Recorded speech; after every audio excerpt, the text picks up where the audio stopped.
যদি তোমাদের বলা হয় যে প্রথম 5টি পূর্ণবর্গ সংখ্যা যোগফল কত বা প্রথম 10টি পূর্ণবর্গ সংখ্যা যোগফল কত, তাহলে সেটা কিভাবে বের করবে? তো দেখো এখানে বলা আছে প্রথম 10টি পূর্ণবর্গ সংখ্যা যোগফল কত।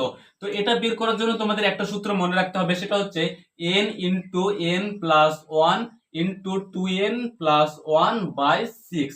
এটা তোমরা মনে রাখবে, তাহলে তোমরা হয়ে যাবে। n মানে হচ্ছে যটা পূর্ণবর্গ সংখ্যা বলা থাকবে, ঠিক আছে? এখানে দেখো প্রথম বলেছে, মানে প্রথম 10টি পূর্ণবর্গ সংখ্যা। তো এন এর জায়গায় আমরা 10 বসাবো, তাহলে এখানে 10 হয়ে গেল। 10 ইন্টু কত হবে?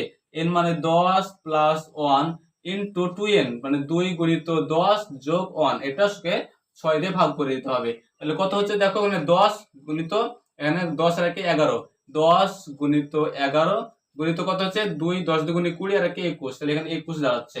আর নিচে থাকছে 6। এবার দেখো কাটাকাটি হচ্ছে কিনা। দেখো 3 দিয়ে কাটলে 3 7 21, আর 3 দিয়ে কাটলে 3 দুগুণে 6, 2 দিয়ে যদি কাটি 10 কে 5 দুগুণে 10।